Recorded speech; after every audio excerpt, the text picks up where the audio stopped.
of Adam. Yeah, you heard me right. God, the allegedly all-powerful creator of the universe, was scared of a single man. Hidden Gnostic scriptures like the Apocalypse of Adam on the origin of the world and the secret Gospel of John expose secrets that have been kept from us for centuries. And these texts were so terrifying to the church that they tried to destroy them all and persecuted anyone who had them as heretics. We're going to uncover why Adam was such a threat to God and how this ancient knowledge can transform your understanding of reality. And by the end of this video, you'll find out that it reveals the truth about what you really are, a truth that the church doesn't want you to know.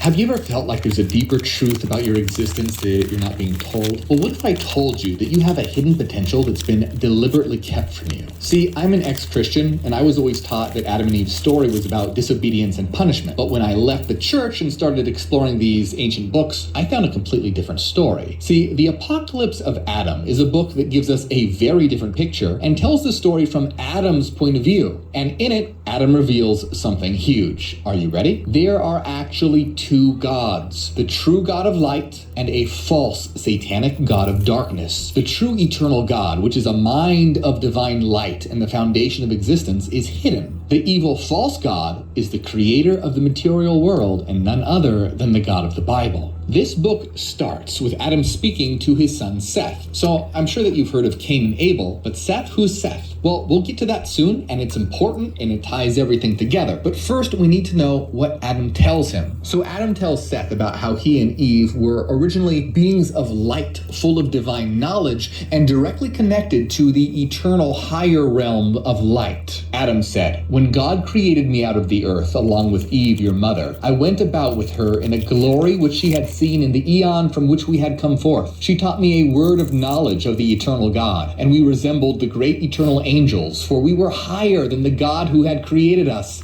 and the powers with him, whom we did not know." Wait, what? Adam and Eve were originally higher than the God who created them? But how does that make sense? Well, you'll notice that Adam makes a distinction between the God who created him out of the earth versus the eternal God. Adam said, the eon from which we had come forth, meaning the God of the Bible didn't actually create Adam, he just made Adam's body. But if our bodies are just shells, then what are we really? What's our true nature? See, originally Adam and Eve were beings of light and knowledge, and their true selves originated from a divine realm, the realm of the true God. In Gnosticism, it was known as the pleroma. It was only their physical forms that were created by the false satanic God. But it gets even crazier than this. Adam continues, "Then God divided us in wrath. Then we became two eons." So this God, angry and jealous of their power, actually divided Adam and Eve. In other words, Adam and Eve were originally one unified being, but they were put into physical bodies and split apart, stripping them of their divine glory and knowledge. So what if the story that we've always known about Adam and Eve is actually about a jealous God trying to control them by dividing the power? After all, doesn't the biblical story where God makes the tree of knowledge forbidden make a lot more sense when it's understood as an attempt to keep them from gaining knowledge? Doesn't make sense otherwise. Adam goes on, "The glory in our hearts left us, me and your mother Eve, along with the first knowledge that breathed within us, and it fled from us." So they lost all their knowledge, leaving them ignorant, and this was a calculated move by the evil ruler to ensure that they stayed under his control. Adam then describes how they lost their memory and forgot about the eternal God of light and what they actually were. The Apocalypse of Adam says, "After those days, the eternal knowledge of the God of truth withdrew from me and your mother Eve. Since that time, we learned about dead things like men. Then we recognized the God who created us, and we served him in fear and slavery." Adam and Eve forgot what they truly were, and so they submitted to the lesser God who created them. So growing up, when I was a Christian, I always felt that there was a deeper truth that we weren't being told, that there was something just beyond our reach. And reading books like these made me feel like I was uncovering layers of a hidden reality, one where we're not just lowly sinners, but where our potential is infinitely greater than anything that we've been told. What if the true story of Adam and Eve is actually about a cosmic struggle for control? But wait. Now, family, I'm video recording this. You have to make your own mind up. You have to make your own decision, okay? You have to do that. If it resonates with you, it resonates with you. But listen to it to the end and hear what is being said and open your heart and your mind, okay? All right. a minute, this book, The Apocalypse of Adam, it starts more or less in the middle of the story. Where did Adam actually come from? What was he before he became trapped in a body? Well, the book, On the Origin of the World, describes what happened before humans and even the physical world were created. According to On the Origin of the World, the universe is much more layered and complex than the simple creation story that we know from the Bible. Like the Apocalypse of Adam, this book reveals that Adam was originally a being of light, known as an eon, and was infinitely more powerful than the creator God, who is not the true God. The true God is the source, a realm of pure light, while the false God is a lower, ignorant being of darkness who's named Yaldabaoth and was the chief ruler of chaos. So we know most of that already, but let's go back even further. According to On the Origin of the World, before Adam was trapped in a material body, he was an emanation from the true God of light and had the knowledge and power and ability to create and shape reality itself. And this terrified Yaldabaoth because it threatened his supremacy. The Origin of the World says, Adam of light created a great eternal realm for himself. In that eternal realm, he created 6 realms and their worlds, 6 in number, which are 7 times better than the heavens of chaos and their worlds. Notice this passage calls him Adam of light to emphasize this isn't the Adam that we know in a physical body. It's the divine Adam, a god that's so powerful that he created realms and worlds that were 7 times better than anything that Yaldabaoth could create. And this infuriated Yaldabaoth, who wants to be seen as the only God. Think about it. In the Bible,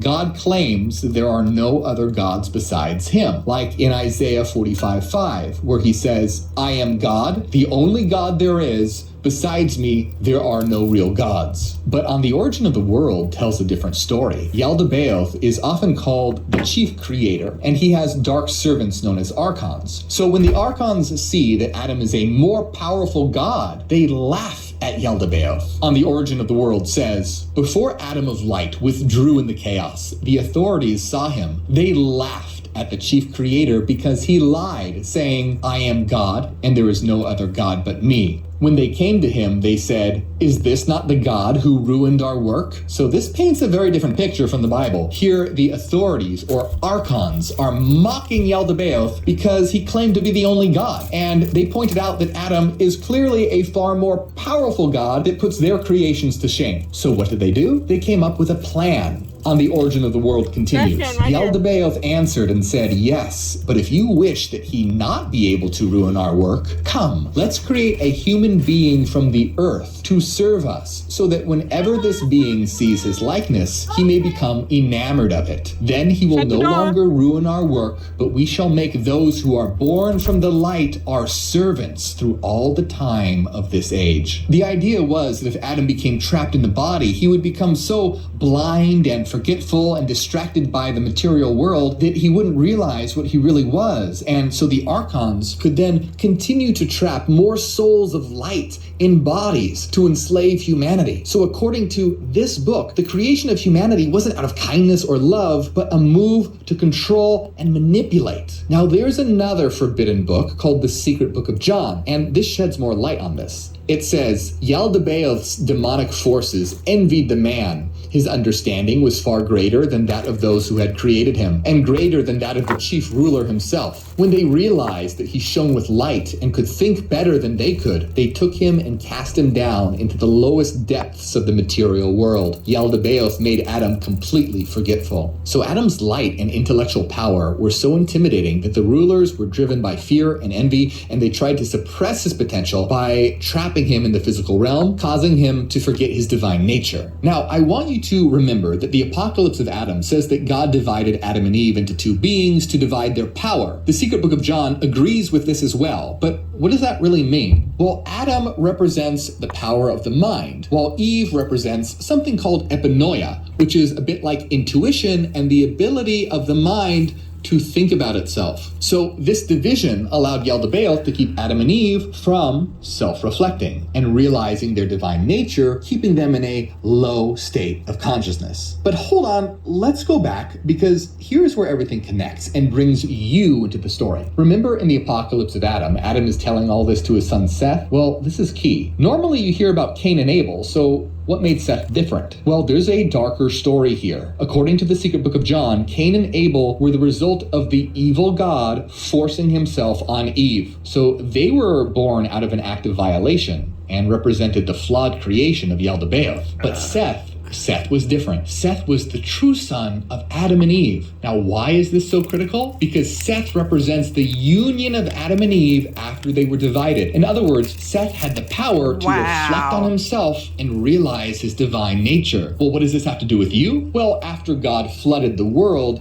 the only humans that were left were descendants of Seth. In other words, according to Gnosticism, we're all descendants of Seth. This means that every single one of us carries within us the potential to awaken that divine spark, to reconnect with the higher realms that we're originally from. So Seth symbolically represents the ability to understand what we truly are. He symbolizes the reunion of the divided power of Adam and Eve. Through Seth, this divine spark continues, and Seth's descendants aren't just physical beings, but carriers of divine light. So this is why Seth is so significant. He represents the potential for humanity to awaken and realize our true nature. But here's where it gets even more fascinating, because many who followed these ancient books believed that Jesus was the incarnation of Seth. So Jesus didn't come as a savior from sin, but as a revealer of knowledge, a guide to help us remember our true nature. So Jesus' teachings, many of which were suppressed by the early church, point towards this radical idea of self-realization and divine awakening. So he taught that the kingdom of God is within us, and that we have the potential to awaken and realize our divine nature. So if Jesus was teaching us to become like gods, to awaken the divine spark within us, what does that say about the mainstream religious lies that we've been fed for centuries? If we understand that Jesus' true message was about awakening our divine nature, then the fear of Adam by God makes more sense. God was terrified of Adam because he knew that within humanity lay the seeds of divine rebellion, the potential to awaken and overthrow the false creator. The fear of Adam by God, as depicted in these ancient books, isn't just about one person. It's about the potential of all humanity, the divine spark within us that could ignite,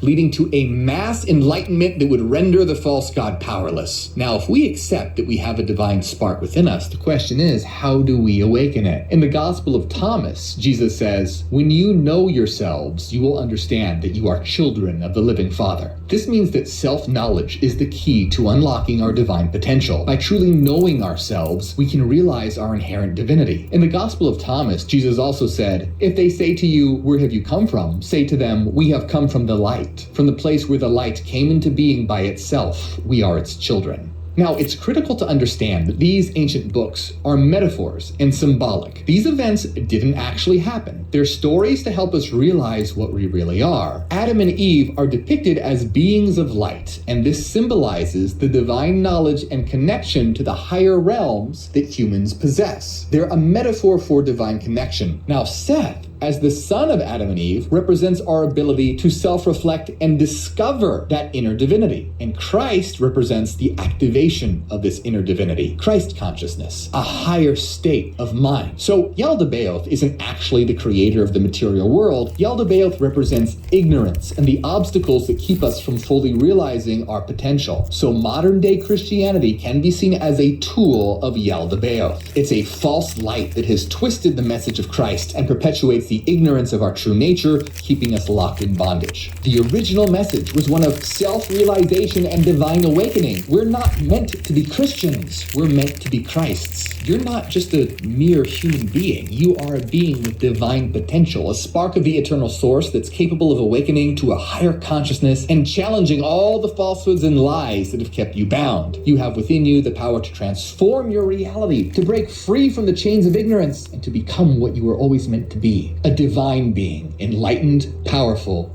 and free. Make sure that you like this video and subscribe. Check out my other videos. And if you want to help my channel grow, become a member on Patreon.